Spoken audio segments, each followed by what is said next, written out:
So we have used the same formula. I'm just telling you, this is a balanced equation that I gave you.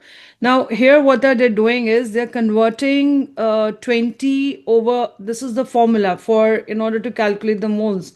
That is basically mass over the molar mass. So that is what, but the thousand, they're writing it down because they're converting it, the kilograms, they had the 20 kg, and they are converting that into the grams by multiplying it by 10 to the power 3, as I told you about the conversion, because the molar mass is always in grams. Okay, so on converting that, we are getting 250 moles. Now the ratio is saying 1 is to 1, so that means there are 250 moles of this as well.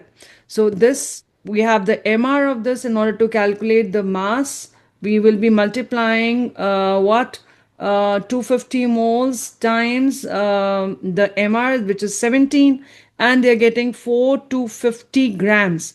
But this, they will be dividing by 1000 in order to convert that into kg, right? So that is why they are getting 4.25.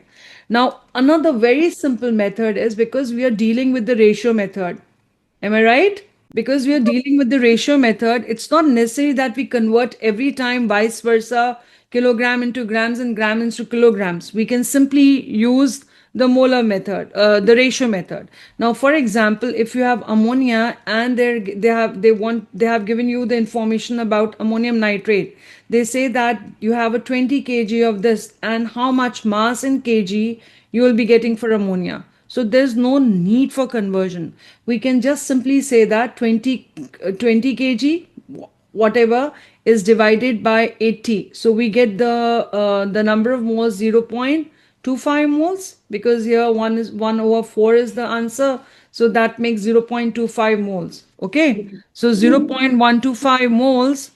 So here we have 0.25 moles of this, and 0.25 moles will be of ammonia as well, because the ratio is 1 is to 1. Now this 0.25 you multiply by 17, and you will have the same answer as 4.25 kilogram, because here we took kilogram, so we will be getting the answer in kilogram itself.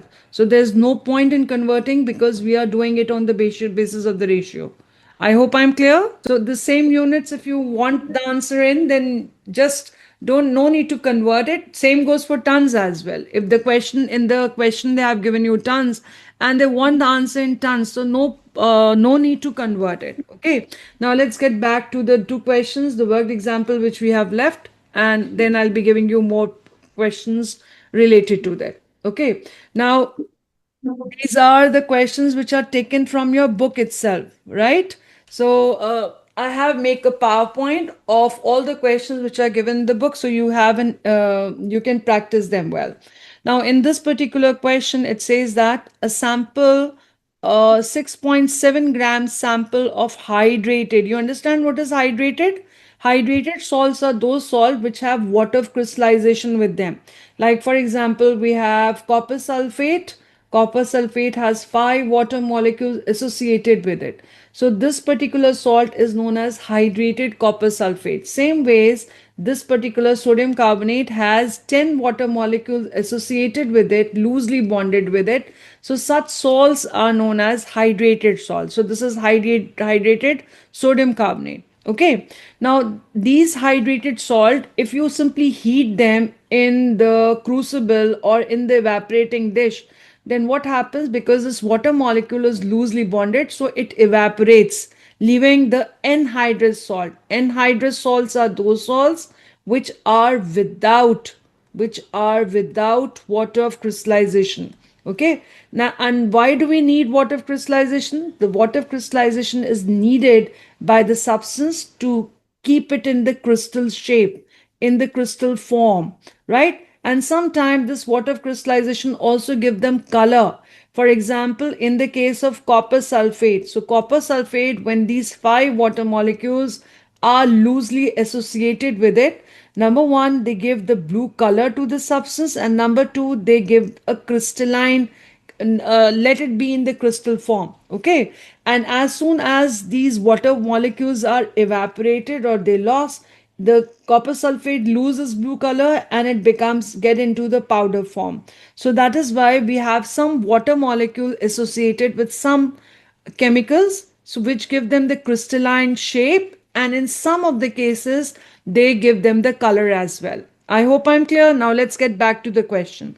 The question says that 16.7 gram sample of hydrated sodium carbonate is heated at a constant heat. It's been heated in on a burner at a constant heat for a specific time until the reaction is complete, right? A mass of 3.5 grams of water is obtained. So when they heat it, so out of 16.7, they get 3.15 grams of water basically. Okay, out of this much they get water, but still the water content is there. What is the equation for the reaction occurring? They're saying that, so sodium carbonate, hydrated sodium carbonate with 10 water molecules, it's heated constantly for certain time period. Okay, so this is heated for certain time period and they get 3.15 grams of water out of it. And they are not saying at any point that all the water is evaporated. So they are not saying. So that means maybe some water molecules are still with it. Some have evaporated. Some of it is here as 3.15 gram, but some of it still remains there. So they want to ask you that how many water molecules are still associated with it. So, what is actually going to be the new formula for the new hydrated salt? Maybe three water molecules are still associated with it, maybe four. So, you need to find out the value for this X. You understand? So, this value of X you need to find out. This is what you need to find out. Now, let's see how they have done. Now calculate the molar mass of the relevant substance. So the molar mass of sodium carbonate is going to be 286.1. I hope you have no issues in calculating the MR, the molar mass. We take the relative atomic mass from the periodic table and we simplify. Okay, so here we'll be taking 2 times 23 added to carbon, that's 12, plus 16 times 3, and then we are left with water. This dot doesn't mean you're going to multiply the mass of water. So water, we already know it's 18. So 18 times there are 10 molecules, so that makes it 180. So you're not going to multiply it by 180. Instead, you will be adding these. So this dot doesn't mean that you are going to multiply. This dot means that you're going to add the mass of 10 molecules of water to it. When you simplify this, you will be getting the answer that's 286.1 grams per mole. This is the molar mass. Is it clear? Is it clear? Okay. Now the molar mass of sodium carbonate we have calculated, and then we know the molar mass of water. So molar mass of water is how much? 1 into 2 plus 16. That gives you 18. Okay. So for both the substances we have calculated. Now we need to convert it into moles and look at the ratio. Okay. So in the step 2, calculate the amount of the substance, means you are converting it into moles. Mole stands for N. So mass which is given to you 16.7 divided by 28.6.1 molar mass, you get these many moles for sodium carbonate. Okay. Now let's calculate for, because we have been given the mass of water as well, so let's convert that into moles. So this much mass, this much moles of water is been given out. Okay, so this initially they had these many moles of sodium carbonate and this much water was evaporated. Now what we'll be doing is we'll be taking out the ratio of both. We'll divide both of them and we'll get the ratio. That means 1:3. The ratio of sodium carbonate and the water was 1:3, because these were the moles of sodium carbonate and these are the moles of water. So when you'll find out the ratio, when we divide both of them, we get the answer 1:3. That means the 3 water molecules have been evaporated. We were getting 3 water molecules. So out of 10, how many are left? Now 7 are left. So it's easy for us to write the equation. So that gives us Na2CO3.10H2O. When you heat it, you get 3 water molecules in the form of 3.15 grams of water, and the 7 are still remaining there. So this is your this is your formula, or this is your equation once from the data which is given to you. I hope this is clear. So from the data which is given to us of sodium carbonate, initial data, initial mass, and water which was evaporated. Looking at the ratio, we got to know that how many water molecules were evaporated out of 10. Okay, so on the basis of the molar ratio, we got it that 3 water molecules were evaporated. So 10 minus 3, that means 7 are still there. Okay, and that we were able to find out through calculation. The similar calculations we have done in the above questions as well. Got it? Yes. Can we move ahead? Next question. Okay, we have the next question. And this question is again on the basis of the molar ratio again. Here they're asking you to find out the formula for the compound. Okay, they're saying that copper forms two oxide. One oxide is copper oxide, CuO, another one is Cu2O. So this one is known as copper 2 oxide. Okay, why we call it copper 2 oxide? Any idea about that? This is known as copper 2 oxide, the first one. And the second one is known as copper 1 oxide. Any idea why do you call them that way? Have you done the redox reaction? I told you this is copper has a 2 plus charge on it and oxygen has 2 negative charge on it. Now, when we write down the formula, we cross multiply in order to give a neutral zero value to the formula. Okay. So when you cross multiply, you'll get the formula CuO. That means copper can exist in with the plus valency as copper 1 and as copper 2. If it is existing with the plus valency, then the formula on cross multiplication will have the formula as Cu2O. So this oxide is known as copper 1 oxide. And here where the copper has 2 plus and we are getting the formula CuO, there the copper is existing as 2 plus and we call it copper 2 oxide. This much is clear. So the copper exists in two formula form. One is your copper 2 oxide, which is CuO, and another one is copper Cu2O, which is copper 1 oxide. Till here it's clear? Now they're saying that any one of these, now I'm reading the question. Now question says that 1 minute. The question says that an oxide of copper is heated in a steam of hydrogen to constant mass. Now, why constant mass? Because if you're, this is going to be your reaction. Copper oxide, whatever the copper oxide, they're not writing it down. They just mean, let's suppose it's X. So X is heated with hydrogen till you get the constant mass. That means no further reaction is taking place. Constant mass means no further reaction, and hydrogen is acting as a reducing agent. So that means hydrogen is combining with oxygen part of the copper oxide and the copper is left out. So this is a redox reaction taking place. Hydrogen is combining with the oxygen part of copper and is leaving the copper as it is, copper oxide in the form of copper, and combining with the oxygen to form water. So this is basically your equation. They're asking you what is X? Is it copper 2 oxide or it's copper 1 oxide? That is what they're asking you. And you have to confirm which oxide is it by doing the calculations with the data which is given to you. Now let's proceed with the question. Now it says that an oxide of copper is heated in a stream of hydrogen like this to a constant mass till all the copper oxide is being reduced. The mass of the copper and the water formed are copper is 17.6, so you're getting 17.6 grams of copper there, and you're getting 2.56 grams of water. Okay, so these are the masses which are given of copper and water. Now what is the equation for the reaction occurring? Now the reaction means they exactly want what is this X, what you're going to input into it. Are you going to write down CuO or Cu2O there, right? So that is what, after identifying which oxide it is, then only you can construct the equation for it. So that is what they're demanding. Now let's proceed with the calculation. So first thing is that you need to you need to know the AR or MR. Okay, so we know the AR for copper is 63.5 and for the MR, so molar mass for water is 18. That's step one. We have to calculate that prior. So copper is an element. So we are taking its AR relative atomic mass from the periodic table. Now in the step two, whatever the mass you have been given, the mass for copper is given in 17.6 and for the water 2.6, you are going to convert it into moles. So 17.6, the mass of copper, that will divide by the AR, these many moles of copper.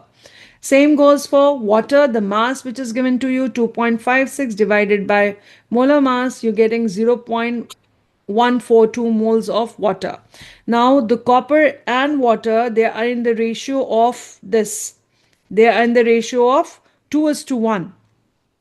Okay, so if the copper and the water are in the ratio of, let's complete the equation here.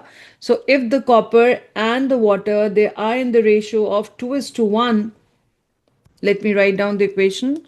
So it's here copper and water. They're saying that that's in the ratio of 2:1. That means I have 2 moles of copper being formed and 1 mole of water being formed. So can you identify what will be the formula for X here? If I have 2 moles of copper here and 1 mole of water here, can you identify what can be your copper formula for X? Now look here how they're doing it. Now taking the step 4. Now 2 moles of copper and 1 moles of water. So this is the product. These are the product being formed, right? So this is what they have written down. So in order to get this, fine. So the formula has to be, because you have 2 copper, so formula has to be Cu2O rather than having COO. If you are writing COO, that means you have 1 and 1 ratio of copper and water. But we are getting the ratio of 2:1. So that means the oxide from which this ratio is coming on reduction is actually Cu2O, right? Because in the formula, so this is 2 moles of copper and 1 moles of water will be giving you Cu2O, and when it combined with hydrogen, you'll be getting 2 moles of copper and 1 moles of hydrogen. I hope this is clear. Now coming to the questions. We have already solved one. Have you taken the snapshot of this? So in the previous 2 questions, they are asking us to identify the substance on the basis of the ratio. They have given us the data in this question and the previous question as well. So they have given us the data here, and then on the basis of, we'll calculate the moles, and on the basis of the molar ratio, we were able to identify what is the actual substance being formed. So we were able to see that 3 water molecule lost, so 7 are left. Same goes for here. So they have given us the data for the product. On the basis of the data which is given to you, the mass of the product, we'll convert that into moles and we'll look for the molar ratio. Once we have the molar ratio, we can identify the reactants there. Okay, let's try out the second question now. Let's try out the second question, which is on the pattern of the worked example 3 and 4. Now, the question says that, let me read the question. The question says that a sample of oxide of iron was reduced to iron, like copper was reduced, copper oxide was reduced to copper. Similarly, here the iron oxide has been reduced to iron by heating with the hydrogen. The mass of iron obtained was 4.35 grams and the mass of water obtained was 1.86. You need to deduce the equation. You need to find out what is this oxide of iron. Is it clear? Exactly the same question, only with little variation they have given the question. Come on, I want you people to solve it. Take a few minutes, let's say 3 to 4 minutes max to complete it. So what are going to be the steps? Number 1, you need to calculate the MR. You need to find out the AR for iron from the periodic table in order to convert 4.35 grams of iron into moles, and you need to calculate the MR, molar mass of water, that's already 18. You'll convert that into moles and then check for the ratio. Now once you have the ratio, you can easily find out what is the unknown oxide of iron. Come on, start doing it. You have got 3 minutes. After 3 minutes, I'll ask you the answer. Okay, come on.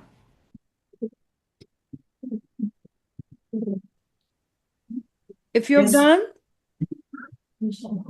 you can tally your answers with it. Okay. Now, look here, this is the marking scheme. Now, here, this is how they're doing 43.5 divided by 56. That's an AR, and this was a mass which was given to you. We get the moles of iron as 0.777 moles. And this is the mass of water which is given to you divided by the molar mass, and the number of moles is 0.103. Then what we have to do is we have to divide both of them, and we will find out the ratio of iron and water. Iron and water ratio is, this is the ratio. On simplifying, we get the ratio of 3 is to 4. Now, if we're getting the 3 is to 4 ratio of iron and water, then our formula is going to be Fe3O4, because 4 oxygen means it's coming from 4 oxygen oxide in iron, and 3 iron means it's Fe3, and 4 means that the 4 oxygen are again coming from an oxide. So our formula is going to be Fe3O4. The same way we have it up above as CuO. Remember, on the same lines, we have this question. Please, how many of you got this correct? Okay, let's move ahead. Yes. I'm moving and I'll be showing you some questions which you have to solve, right? So I want you people to solve the question number 1. Please take us the snapshot of these questions. These are the exam questions which are given in your book. The question number 1, it's related to Avogadro's constant. Okay? The question number 1, you can easily do it. The question number 2, you can easily do it. This much we have already done, right? So that's a homework task. Okay, the percentage yield one, you can't do. This cannot be done right now. Have you taken the snapshot of question number 1 and 2? The question number 6 again. Hello, taken? Yes. Okay. And then I want you people to do question number 1 minute. Let me check it out if you can do it or not.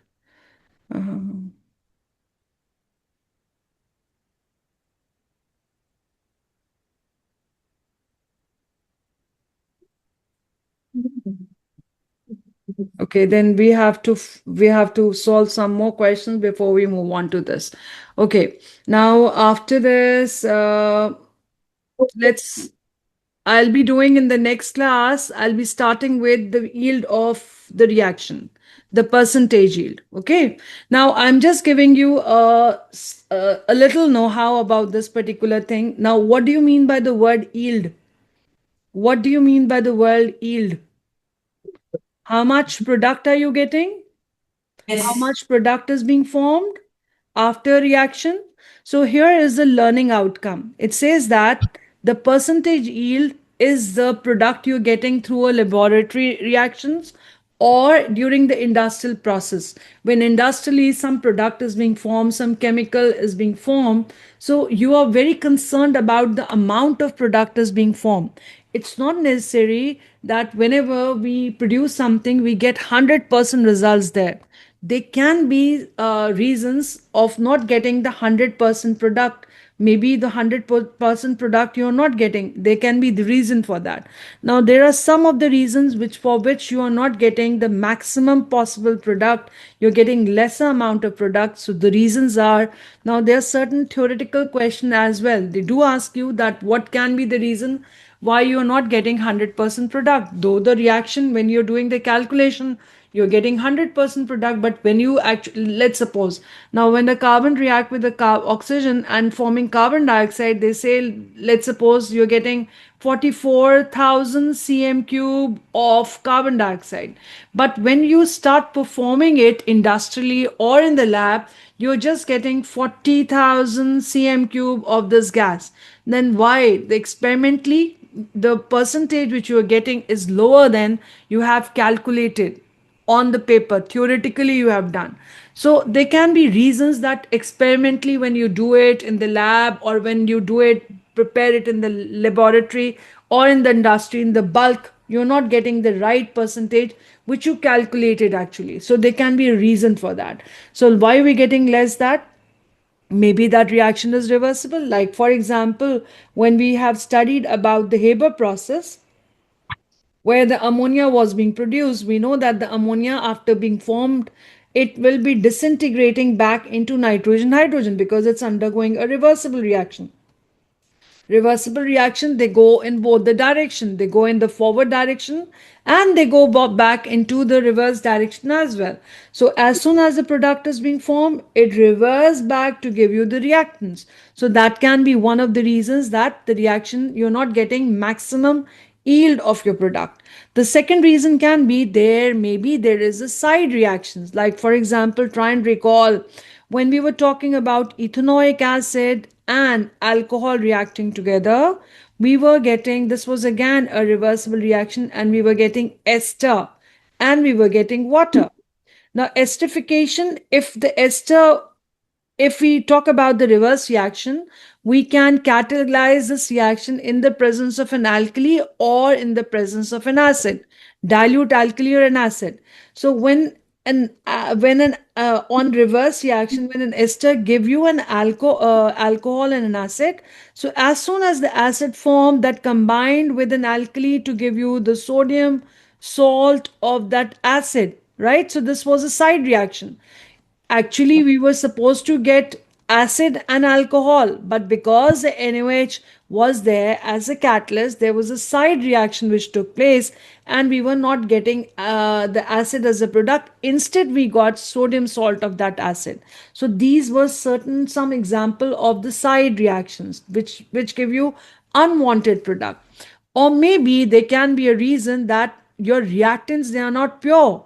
If the reactants are not pure, then that can again lead to insufficient amount of yield. That can be the reason, because your product which you're weighing and taking, that has certain impurities in it. But so according to the pure substance which is there in it, that is only going to reform into product. The remaining impurities, they will not react at all. So the impurities are again going to give you the loss of the product. So these are three basic reasons for it. Now, in the next unit, when we'll be studying, is that we'll be studying how to calculate the percentage yield. That if this is the theoretical value and if this is the practically through experiment we are getting, then what is the percentage yield? Percentage yield is a very important process which the industries go through, that in order to select the kind of reaction they should go for in the manufacturing of that product, that they will go for those reactions which give them the percentage yield, maximum percentage yield. Okay.